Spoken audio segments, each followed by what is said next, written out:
They talked a lot about unique picks there, but before we want to send it to the casters for a dive in today's match, I want to take a look back at one of the absolute craziest matches we've seen in Europe in quite some time. Last week's record-setting 64-kill bloodbath between the Unicorns of Love and Fnatic. And we talked about crazy picks. Let's start with the picks and bans from last week, because there was some crazy and some new things thrown in there, mainly by Fnatic on the new side. So Fnatic playing a pretty standard comp up until the support. You can see that they've got a lot of burst here with the Nautilus as well. A lot of crowd control coming out from this team composition.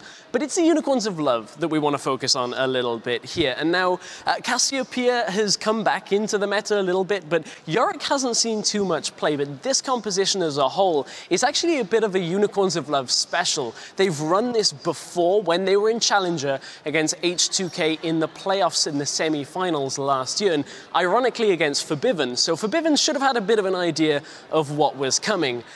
Fnatic have the better mid-game comp, as we already said. Unicorns of Love, this is a high late-game scaling comp. Essentially, you use the Yorick ultimate on likely the Cassiopeia. If she's dead, then the Caitlyn at a kind of a last-chance saloon, but this is a late-game comp. However, the mid-game and the early game were actually controlled pretty well from the Unicorns of Love. So when we go to what would eventually be the first blood here for Power of Evil in the middle lane, starting this clip off, the ult speaks for itself. I mean, you just see Forbidden get absolutely annihilated as he goes in on Power of Evil. So once we run this out, you'll see that very quickly after the beginning, Power of Evil will end up landing that ultimate. But the key thing here is the exhaust that follows straight after. Forbidden can't output any damage at the same time, and it's an easy first blood here for Power of Evil. And this play was fairly straightforward when it comes to an outplay from Power of Evil, but it's actually echoed throughout the entire game. Flash forward a little bit into a mid lane fight a little bit later on here,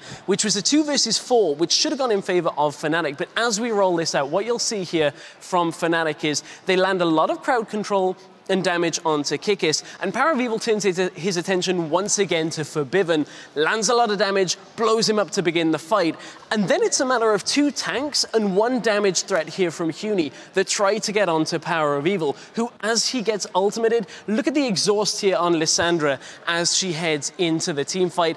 The uncoordination from Fnatic, not having both damage sources there at the same time, nets Power of Evil a double, and it's a great outplay once again by the Unicorns of Love. What we want to do is take a look at how the team comp should work by the Unicorns of Love later into the game. So this is one of the fights a little bit further up the map in front of Fnatic's base. And you'll see that Unicorns of Love pressuring Reignover in. He gets chunked very hard. And as the team fight progresses, you'll see in just a second here that after Reignover's gone, Forbidden comes in. He's already got 2 kills and 3 assists to his name, but he just can't find the damage here once again in a team fight. And Power of Evil, as the ultimate comes in from Sejuani, ultimate is going to come down from Yorick here, brings 2 Power of Evils into this fight, and it's an easy cleanup. Fnatic use all of their burst, and it's only Forbidden that survives. So that's what happens when the team comp goes well. What happens when the team comp doesn't go so well? We're actually going to take a quick look and have a bit of another mic check into the team audio, as Unicorns of Love would end up losing a fight. Can we fight them? Can we fight them? Okay, let's go. Okay, let's go, I think. They used ultimate on Sejuani. I'm on Sejuani now. I'm on Lissandra. Lissandra note, Lissandra note, I'm hitting Sejuani for now, she flashed out. Lissandra note. I can't get Lissandra. I need to... Oh, I couldn't do it, guys. You need to back. Graves is flat for me. I will back up. Yeah. They are 4 men alive though, they will look to push now. They will try to finish again. Yeah, they might try and finish again actually. And you can hear Vizicachi there saying, I couldn't do it, I couldn't do it, I couldn't get the ultimate down.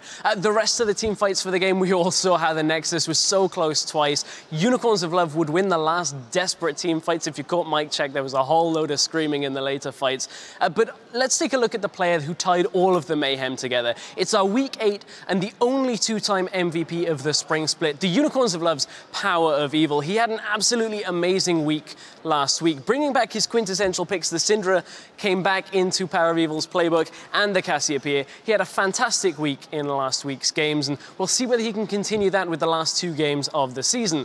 Now, to get us into our last game of the day, we're going to send it over to the caster desk for a look at today's lineup.